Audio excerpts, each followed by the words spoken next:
سیدہ زہرا کی اولاد ہیں. سیدہ نے کہا تھا جب پریشانی آ جائے صبر کرنا، اللہ تعالیٰ صبر کرنے والوں کے ساتھ ہے.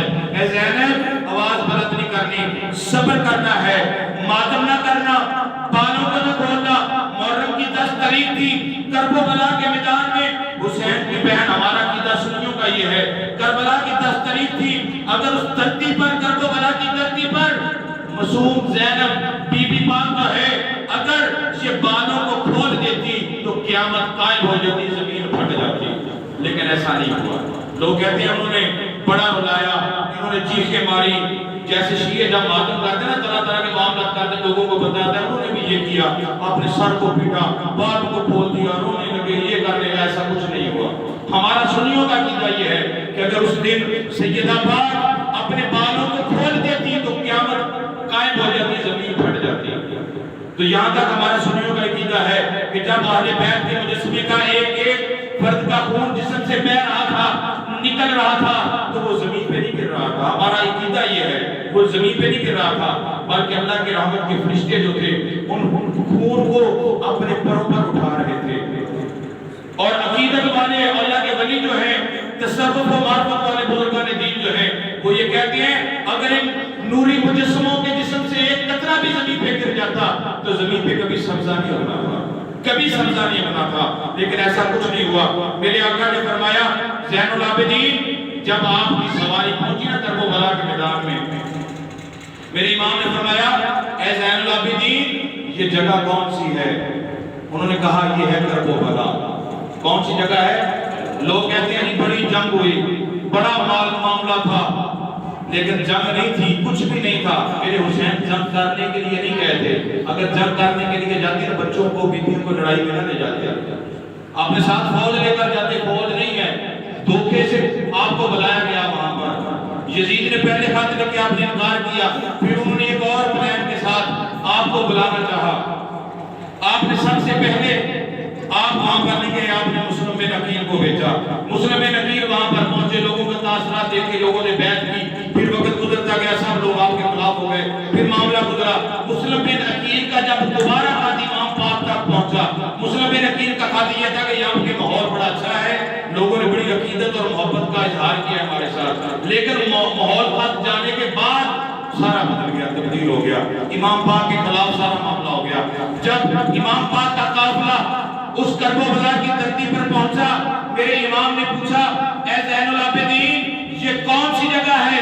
میرے امام نے فرمایا با جان اس جگہ کو لوگ کرب و بلا کے نام سے جانتے ہیں، اس جگہ کو لوگ کرب و بلا کے نام کے ساتھ جانتے ہیں. میرے امام نے فرمایا خیمے لگانے سے پہلے اس دھرتی کا جو مالک ہے، اس زمین کا جو مالک ہے، اس کی تلاش کرو، پوچھو یہ زمین کس کی ہے، اس کی قیمت ادا کرو. امام زین العابدین امام علی مقام حضرت سیدنا امام حسین کی بارگاہ میں عرض کرتے ہیں کہ امام ہم نے مکہ سے چلے یہاں تک آئے، جہاں پر بھی خیمے لگائے کسی کو قیمت ادا نہیں کی، ہم یہاں پر خیمے لگانے سے پہلے قیمت ادا کریں گے، اس کی کیا وجہ ہے؟ میرے امام نے فرمایا، میرے امام فرماتے ہیں کہ جہاں قبریں بننی ہو وہ جگہ جو ہے وہ خرید کے لی جاتی ہے.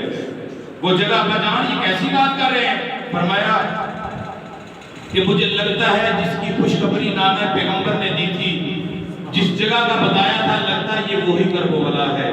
آج کا دن یہیں پہ وہ آ کے رہے گا جس کی خوشخبری نامہ پیغمبر نے دی تھی. لوگ کہتے ہیں کہ حسین کھو گیا، حسین غم میں چلا گیا، حسین پریشان ہو گیا. ایسا کچھ نہیں ہوا. حسین پریشان نہیں ہوا.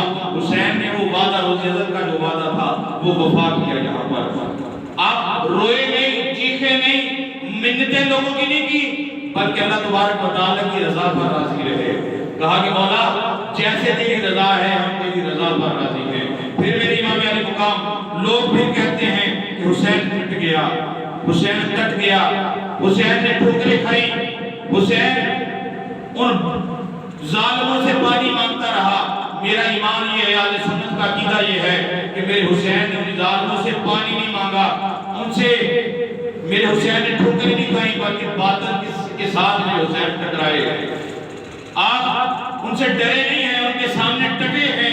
جب ان ظالموں نے کہا نا کہ حسین رستہ بدل لو، میرے امام نے فرمایا میں رستہ بدلنے نہیں آیا، بلکہ نانے کی شریعت کا رستہ تمہیں دکھانے کے لیے آیا. حسین جسم پہ تیر لگے پیٹھ دکھاؤ اور چلے جاؤ. میرے امام نے فرمایا حسین پیٹھ دکھانے نہیں آیا بلکہ نانی کی شریعت کے لیے سینے پہ تیر کھانے کے لیے آیا ہے. میرے امام یعنی مقام لوگ کہتے ہیں کہ حسین ان ظالموں سے ڈرتے رہے. یہ جو ہمیں جب رات کو مجالس کرتے ہیں نا تو ایسی ہی باتیں کرتے ہیں لوگ پھر ہائے ہائے داڑ داڑ کر روتے ہیں. ہمارا سنیوں کا ایمان یہ ہے کہ میرے حسین آج بھی زندہ ہے, آج بھی زندہ ہے, کیونکہ اللہ قرآن میں کہتا ہے جو شہید ہو جاتا ہے حق کی راہ میں اسے مردہ تسلیم نہ کرو. وہ اپنی قبروں میں زندہ ہیں اور اللہ کی رضا سے کھاتے بھی ہیں پیتے بھی ہیں اور اپنے دیوانوں کی باتوں کو سنتے بھی ہیں. ذرا زور سے کہہ دیں واہ حسین, اور زور سے کہہ دیں واہ حسین. ہمارا ایمان یہ ہے کہ ہم جب حسین کو پکارتے ہیں, حسین کا ذکر کرتے ہیں, حسین کا نام لیتے ہیں, میرے امام پاک جو ہے وہ اپنی قبر کے اندر ہماری اس آواز کو سن رہے ہوتے ہیں. نبی کریم صلی اللہ تعالی علیہ وسلم کے یہ نواسے, جب ہمارا عقیدہ یہ ہے جب کوئی ذکر حسین کرتا ہے تو حسین گواہ ہوتا ہے. جو ذکر حسین کرے جہاں پر کرے, جس جگہ پہ کرے, میدان میں کرے, کالج میں کرے, یونیورسٹی میں کرے, بازار میں کرے, مسجد میں کرے, گھر میں کرے, جہاں پر بھی وہ ذکر حسین کرتا ہے حسین کی روح گواہ ہو جاتی ہے, حسین کی روح سن رہی ہوتی ہے, حسین کی روح گواہ ہو جاتی ہے. اسلام کی تاریخ اگر پڑھو گے, اس کا مطالعہ کرو گے, تمہیں یہ بات اچھی طرح پتہ چل جائے گی میرا حسین لڑا نہیں ہے, میرے حسین کو دفاع کیا ہے. اگر میرا حسین لڑنے پہ آ جاتا تو کسی کی ضرورت نہیں تھی کہ حسین سے بچ کر نکلتا. حسین کے ہاتھ میں وہ تلوار تھی, وہ ذوالفقار حیدری تھی. میرے حسین فرماتے ہیں کہ یہ تلوار کوئی عام تلوار نہیں ہے, یہ وہ تلوار ہے جو مجھے میرے بھائی حسن نے دی ہے. حسن کو میرے ابا علی نے دی ہے اور میرے ابا علی کو فتح خیبر کے موقع پر محمد مصطفیٰ نے دی ہے. وہ ذوالفقار حیدری تلوار, وہ ذوالفقار حیدری تلوار ہے.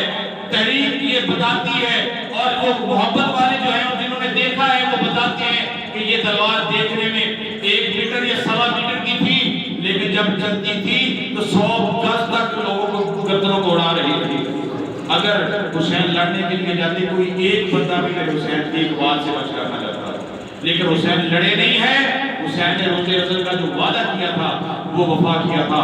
نبی پاک کی حدیث ہے کہ ابھی دنیا کو نہیں بنایا گیا تھا, آدم علیہ السلام کو بھی نہیں بنایا گیا تھا. انسانوں کی روحوں کو سب سے پہلے جو آئے تھے ہم سے پہلے, جو ہم کے بعد آئیں گے, جتنی بھی روحیں اللہ تعالیٰ نے انسانوں کی بنائی ہیں, ساری روحوں کو ایک میدان میں اکٹھا کیا.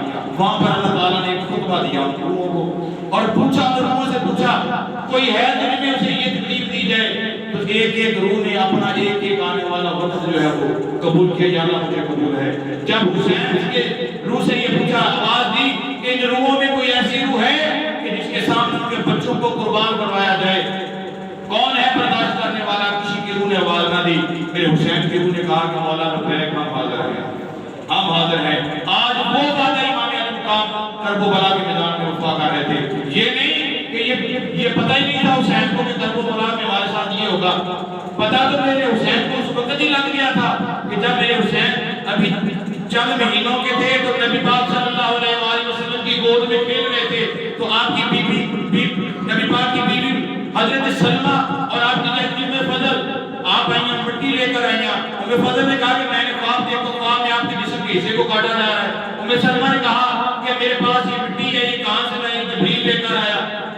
یا رسول اللہ, میرے آقا نے فرمایا یہ مٹی سلمہ سنبھال کر رکھ لو, جب یہ مٹی سرخ ہو جائے نا تو سمجھ لینا یہ جو شہزادہ ہے میری گود میں, یہ جو ہے دنیا والوں نے اسے نہا کے شہید کر دیا ہے, یہ میرا شہزادہ جو ہے. یعنی کہ طرح طرح کی گواہیاں دے دی. ایک مرتبہ حضرت علی اپنے قافلے کے ساتھ کسی مقام پر جا رہے تھے تو کربلا کے میدان میں سے گزرے, تو جب اس میدان میں پہنچے نا جس کو کربلا کہتے ہیں, کسی سے پوچھا اس میدان کا نام کیا ہے, اور کہا ضرور آپ نے کسی میدان کا نہیں پوچھا, اس میدان کے متعلق کیوں پوچھا؟ حضرت علی فرماتے ہیں کہ جب میں اس میدان میں داخل ہوا مجھے خوشبو آ گئی کہ یہاں پر میرے بچوں کا جو خون ہے وہ اس جگہ پر لگے گا, مجھے خون کی خوشبو آ رہی ہے. لوگوں نے کہا حضور اس کو کربلا کہتے ہیں. مولا علی سرکار نے فرمایا کہ یہ جگہ ہوگی یہاں پر میرے بیٹے حسین کو لوگ شہید کریں گے. حسین کو بھی پتا تھا, بے شمار اور بھی روایتیں ملتی ہیں کہ حسین کو پہلے پتا تھا کہ یہ دن 10 محرم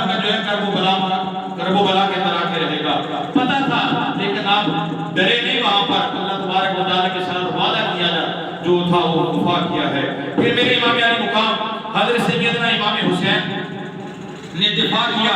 اگر میرا حسین لڑنے پہ آ جاتا تو 1000 کیا 10,000 کا لشکر بھی پھر حسین کے سامنے آتا تو بچ کر نہ جاتا. حسین لڑے نہیں ہے. میرا حسین خیمے سے نکلا تو منظر کتنا عجیب تھا. جب شہر والوں سے کہا تو حضرت علی کی نشانی ہے. میرے نانا کی حدیث ہے جب قیامت کا دن ہوگا کوئی کسی کا مددگار نہ ہوگا. باپ بیٹی کی پہچان نہیں کرے گا, ماں بیٹی کی پہچان نہیں کرے گی. جدی جنت میں جائیں گے, دوست کی دولت میں جائیں گے.